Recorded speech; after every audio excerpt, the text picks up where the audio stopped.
Hurry up, I'm a busy engine, puffed Henry.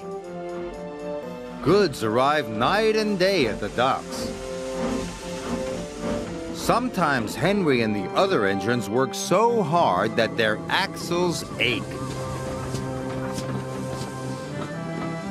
Sir Topham Hatt brought in a new engine to help with the heavy workload. He was long and had 10 drive wheels. He looked very strong.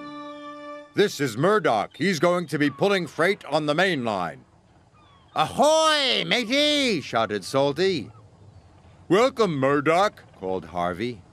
You're the biggest engine I've ever seen, cried Thomas. You're a chatty lot, Murdoch said quietly.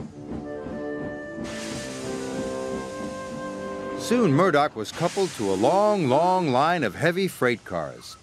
His boilers strained, his wheels started to turn, and the mighty engine chuffed away. Murdoch longed for some peace and quiet. But everywhere he went, it was noisy and crowded.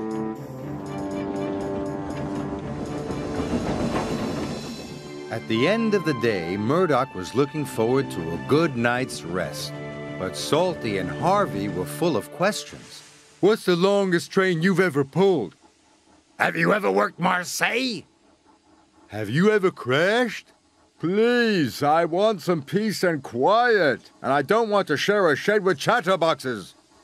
No need to be rude, huffed Harvey. Hey, we're only being friendly, matey.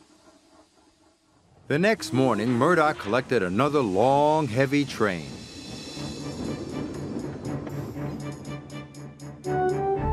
This time, he chuffed into the beautiful countryside.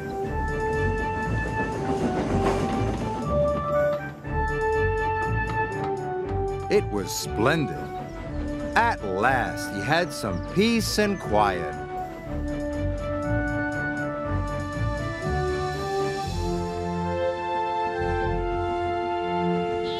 Suddenly, his driver applied the brakes. There were sheep on the tracks.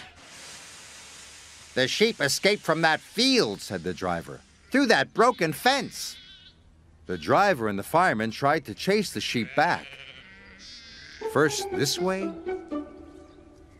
and then that way. They tried everything, but nothing worked. We'll never move these sheep by ourselves, complained the fireman.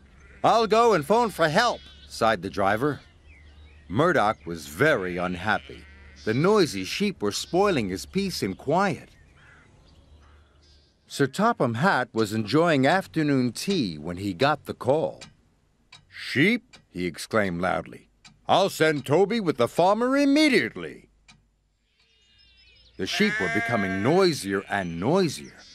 Please stop, groaned Murdoch. I'd rather be back with the chatterbox engines. Just then, Toby chuffed into view. Toby, exclaimed Murdoch. We're certainly glad to see you.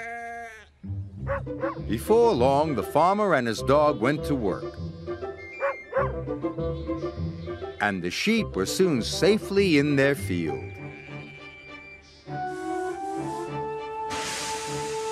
And Murdoch was on his way again.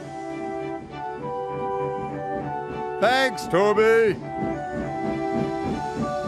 That evening, Murdoch parked between Harvey and Salty.